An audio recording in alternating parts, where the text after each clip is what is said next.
Assalamualaikum warahmatullahi wabarakatuh. Audience, welcome back. Our topic today is 4 months to 2026. Where are we heading to? And we amid the war crisis, especially for students, final semester, staggering deadlines. Sifu, what's your opinion? Okay. Today, don't focus on me alone because what is important is a question from the youth, from you people. So the focus must be on you. Maybe I can give some feedback from my own personal experience. But we are different generations, very, very different. Okay? That's what makes us special today, kan? Discussion. We have two different generations, multiple points of views lah. Different point of view lah. Okay, let me ask you a question first. What would you like to major in? Apa you nak major dalam? We can mix languages. Yeah, okay, that's good. Well, what I chose for Streamline is communication. That's my first choice. Communication, wonderful. And you are HS also. Yes, I'm. Okay, and you are Bismi, yeah. For me, I chose psychology. Yeah. My first choice. Very tough and competitive one lah. Basically, and psychology. My aim is psychology right now. Okay, HS also. HS also. Okay, but I would like to ask a bit more personal question. This is very academic level, surface level. Can I? We don't mind. problem, no Alright, problem. okay. Fire. Okay, and let's talk about life itself. Okay, and I'm sure that in your generation, my generation would like to know what kind of life you're going through. What's your fear? What the thing that you fear most? What are the things that you really hopeful? And what about your fear and hope? Can you tell us something? Fear. Your generation, My particularly. generation. Yeah, as a HS student, as a inshallah future psychology student, and yeah. Okay lah. My generation, if you're gonna talk, is too wide. Yes. Too wide. Yeah. Kalau kita buka any Telegram groups, groups ke, if you read the comment from the on the social medias kan, we have range too wide to kita focus on our generation. So I can share my personal story. Yes, very good. So for me, what I feel the most is about my personality. It's about my character. Yeah. So for your information, I'm a very sentimental person. Sentimental ataupun very nostalgic. Yeah. Okay. Which when we are changing phase of life kan, when we are moving from one stage to one stage, this thing actually excites but also scares me. Scares me a lot. Sebab when you sentimental kan, when you see in a place, you make things around you, you take them as a life.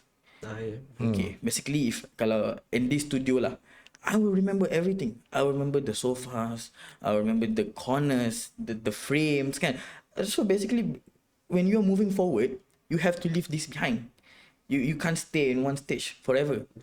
So what I'm scared is, what if, okay lah, kita boleh cakap this, I boleh bawa barang, I boleh bawa photos kan. Yeah. But what if one day when we are moving forward, and this personality is the thing that stops me from moving forward. Because one day I have to move forward. I have to go. I have to grow. And takkan I nak stay here forever. Right? So I'm scared. I'm scared that, what if bila I dah dapat opportunity, I kena go somewhere, but because of my personality, I cannot let go of my past. I'm stuck there forever. Yes. Faham tak? Yeah. Okay. Mau? Do you have any macam mana you punya perasaan tu? Well, I would just like to add a bit about what you said about you being a nostalgic and sentimental person.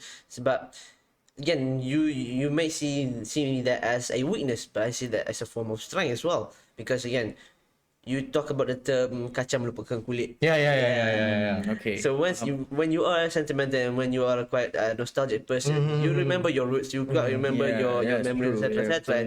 So when you move on in life, walaupun sejauh mana, setinggi mana pun kita mungkin capai dalam kehidupan kita, that sentimental self, that emotional and kind of nostalgic self, it will remind us of who we are initially before we became this big person in the future, inshallah. So I understand where you coming from, and I understand why that is your fear, but in a way also it is your strength, and I like that about you, and I appreciate that. Thank you very much. How about you personally? What's your fear and hope in your life actually? Oh, you. Yeah. my fear, it's quite complicated, to be honest. I'm not fear of death, but what I am afraid of is I might be gone before I actually selesaikan tanggungjawab saya dekat dunia ni. And what I mean by that is, kita ada banyak tanggungjawab. Kita ada tanggungjawab sebagai seorang Muslim, kita ada tanggungjawab sebagai seorang anak, sebagai seorang adik, sebagai diri kita sebagai seorang insan manusia sendiri. Kita ada banyak tanggungjawab. And saya takut yang by the time I die, I have failed to mencapai kesemua responsibility yang saya ada. Lagi-lagi tanggungjawab saya sebagai seorang Muslim dan juga kepada diri saya sendiri. Yeah. It's like your self KPI lah. Yes, betul macam itu. Faham. Okay. Yes. What do you think, sir? Yeah. For me, my generation lah, 70s, 80s, at least 80s as well. It's very different now. At that time, Malaysia is very different at that time. And I was a break dancer. I wasn't a Muslim at that time, even though my father actually was a born Muslim. My mother wasn't. And so brought up in the Chinese society. I'm like Obama lah. Obama kan ayah dia Muslim. I was raised as a non-Muslim. Wait, sir. You said you were a break dancer, right? Yeah, break dancer. You are. I hear that. Did you achieve anything as a break dancer? Yeah. My group became champion in Perak, and then as a solo, I runner up lah. Perak championship and so on. So break dance lah. So, but the thing is that now at that time, it's a very optimistic. My time, youth are very optimistic. I don't know your time. It seems that your time, seems to be very pessimistic for me personally. At my time, I want to conquer the world. I want to be the best dancer. I don't rely on a piece of certificate called SPM, Studio Penganggur Malaysia. I don't care about that. So during SPM final exam, I was a science class student, but I didn't attend physics. I didn't attend chemistry. I didn't attend biology. I didn't attend, not that I failed. I didn't attend the final exam. I don't care. So what I care is that I know that my success depends on my quality of myself, of my skill, of my ambition, and so on. So it was quite a very optimistic society at that time. I think that's the difference between your society and my society. Yeah. I have a question. Yeah. So, being a very nostalgic person kan. Yeah. Very, very nostalgic lah for me. Yeah. Okay. Before you convert, you were a break dancer kan. Yeah. Very, very you won champion and everything. Yes. So after you converted, you tak rindu ke Sifu? Tak rasa kena. I nak menari lah. Tak menari. Yeah. Macam mana? So how did you overcome the feeling of macam rindu ke, the feelings of wanting to do some things that now you are unable to do so? Okay. Yeah. Actually kan, the reason some people dance, many reasons lah. Okay, banyak tujuan, banyak objektif ya. For me, actually, I love to dance because I love to perform. I love performance, And I think that teaching is also performing also. That's how I transfer my dancing energy to teaching. So I entered the class, I view myself as a performer. It is a lie, I'm doing podcast with you as a performer. So performer energy is still there. Even though a few days, I'll be 60 years old in a few days' time, okay? But still performing today.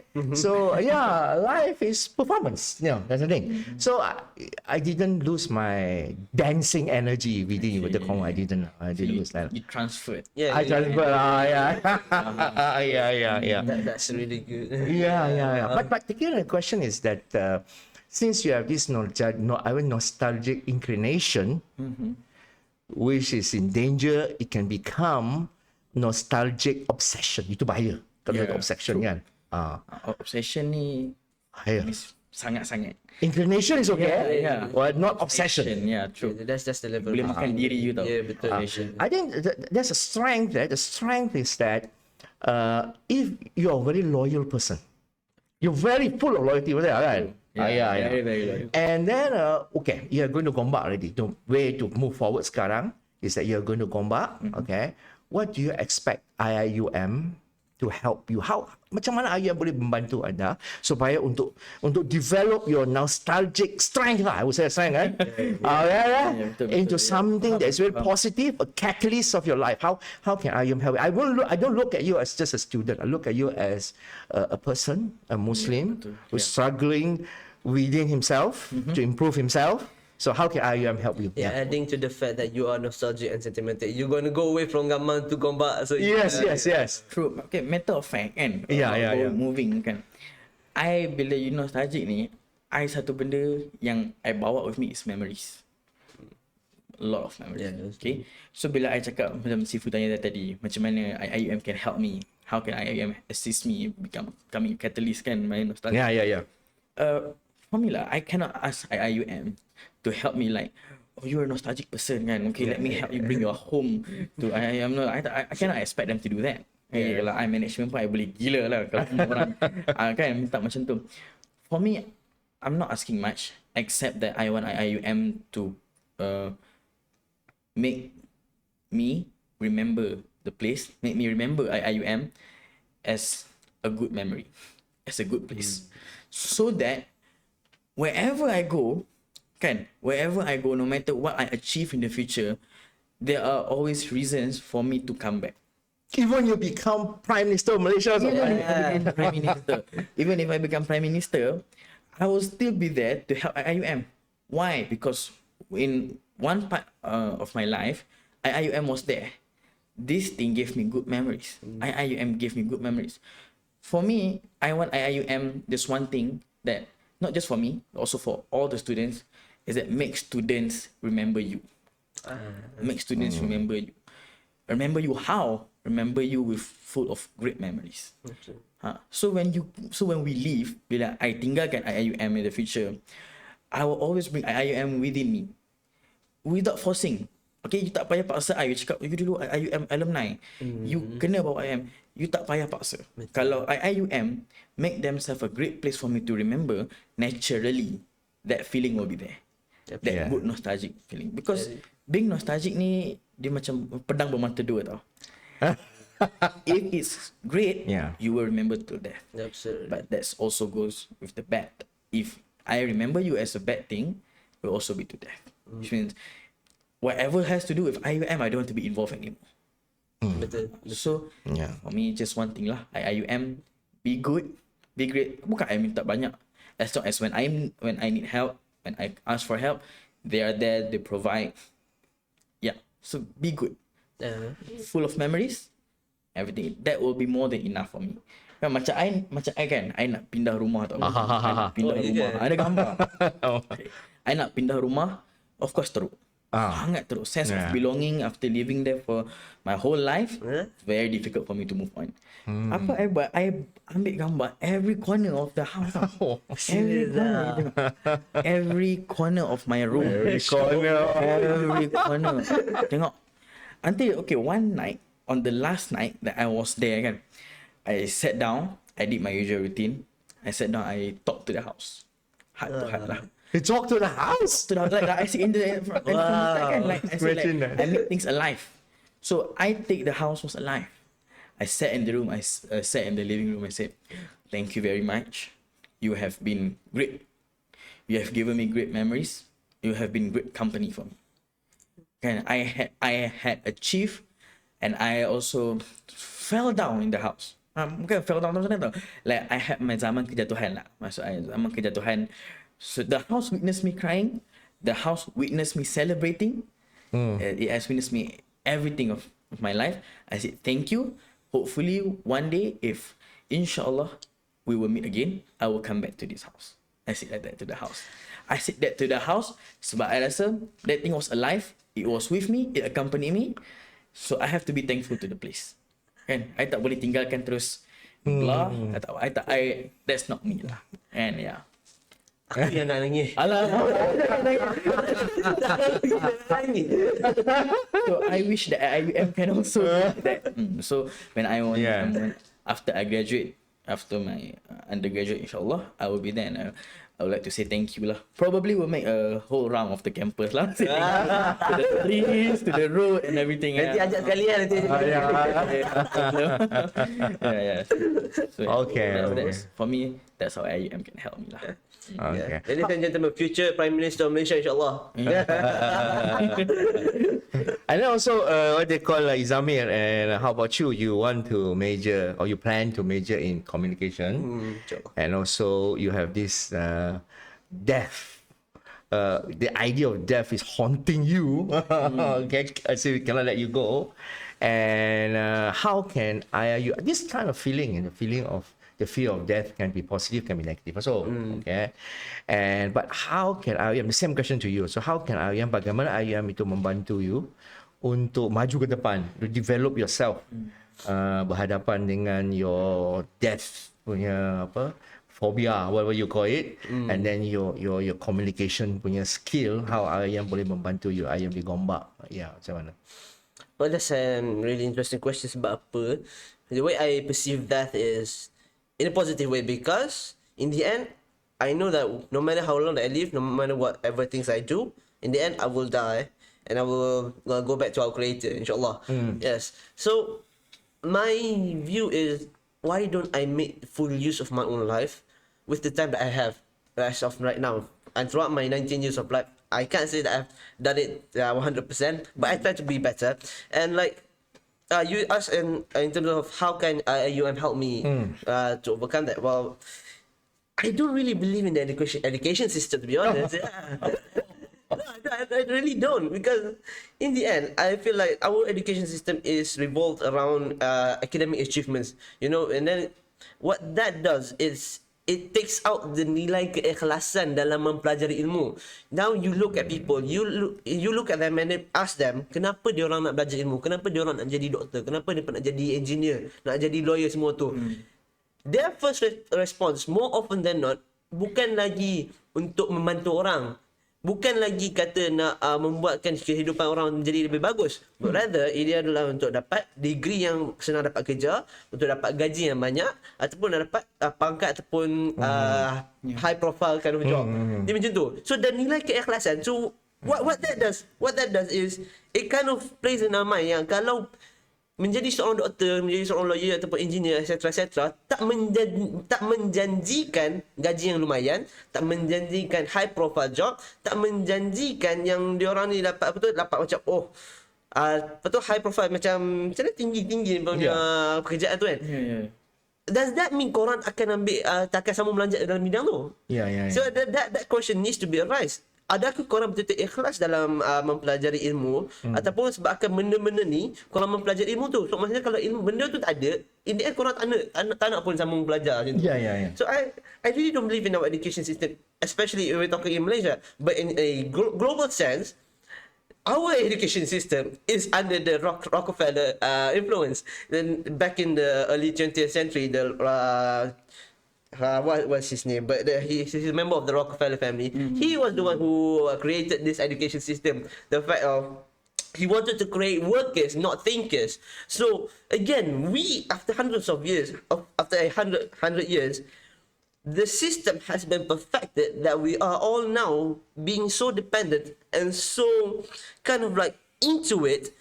We can't even see what kind of game that they're trying to play. And then adding to the fact of our economic relations, our economic situation, etc., you talk about our generation being pessimistic. I would say that is due to the current situation of our economic global. And then you talk about the wage gap between the rich and the poor. And then you talk about the availability of jobs getting taken by AI. And then 10 years ago, you could get a job with a degree, and now, even if you have a double degree or even a master's, you can't even get a job.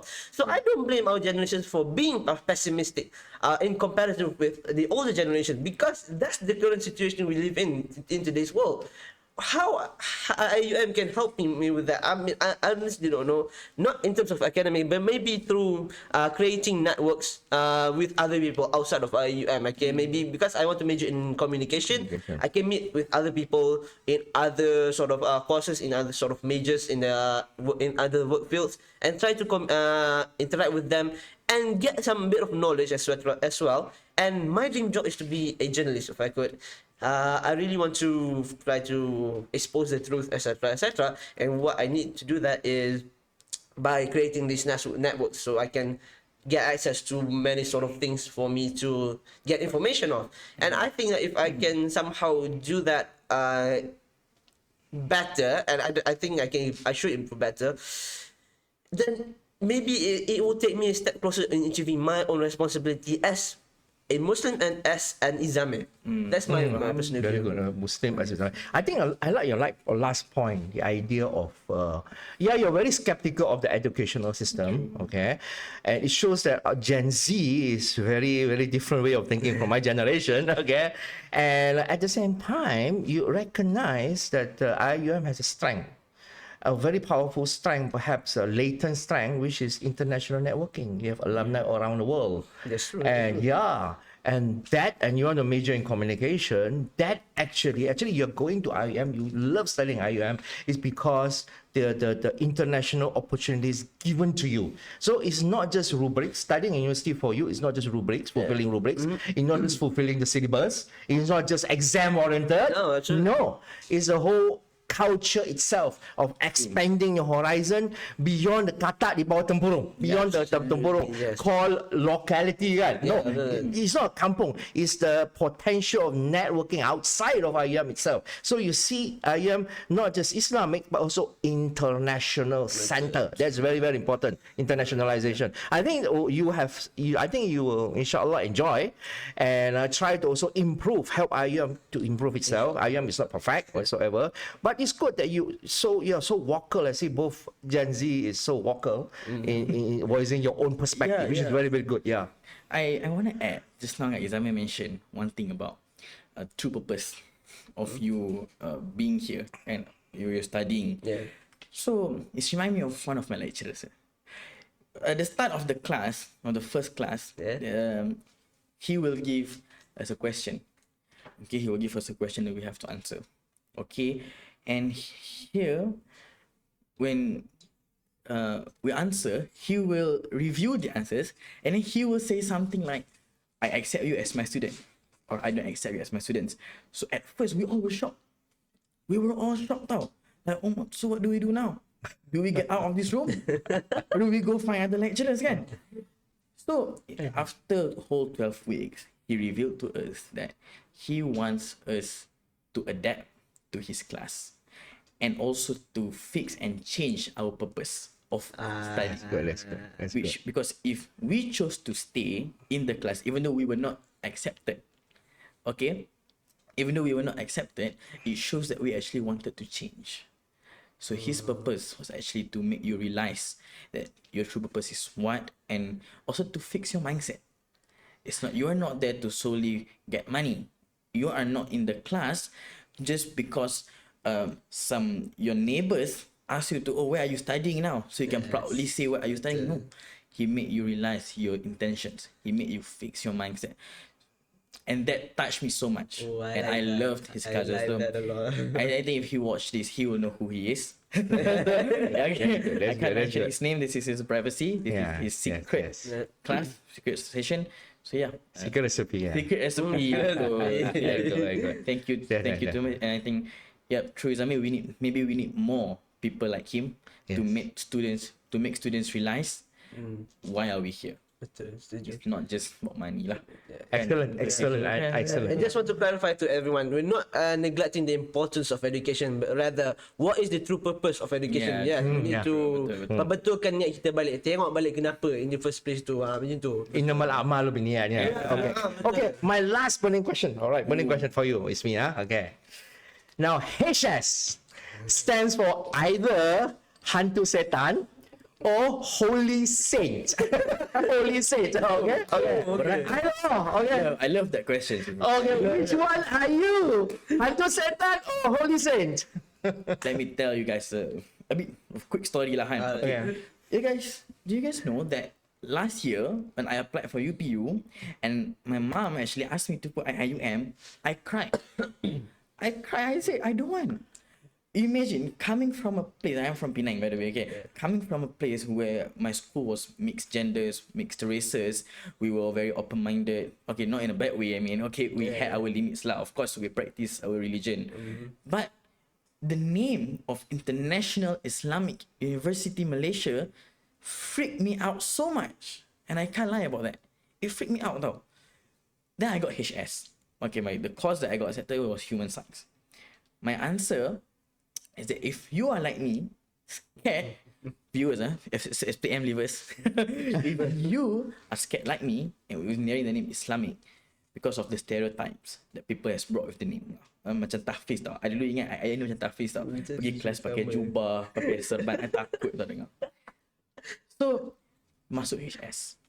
Because hantu setan or holy saint kan, we are, that's the specialty of HS, we are both. Hybrid student, you What know. I mean, okay, to clarify kan, bahaya kan dengar headline hantu setan. Okay. I have to clarify that human sciences is a very wide and very creative topic. It makes you think a lot, and it's very risky for you that sometimes people scared tau. You imagine one page you are learning about Darwinism. You are being convinced in the textbook about Darwinism. You are being introduced with a new concept in sociology lah. And then the next page, there will be Islamic perspective. How do we accept? How do we adapt with these theories and to Islamic perspective? Actually, this is a specialty of IIUM for me. Yeah. So HS, we are both. We can be both. You must be both. You must be both. If you are either one, you tak boleh lah HS. Because you must have wild imaginations tau. You must be very creative. You must think a lot. And because recently we were debating tau. We were applying for streamlining and we were asking why is KIRKHS, Kuliah of Islamic Religious Knowledge and Human Science. I said ini balance dunia akhirat punya kuliah. We have to mind IRK have to mind HS. So for me, yeah, we are both. We have to be both lah, basically. What about you, Muhammad? Okay. About you nanti dulu. Let's go to the next slide. Hold on. Sambung dengar lagi nanti insyaAllah. Okay.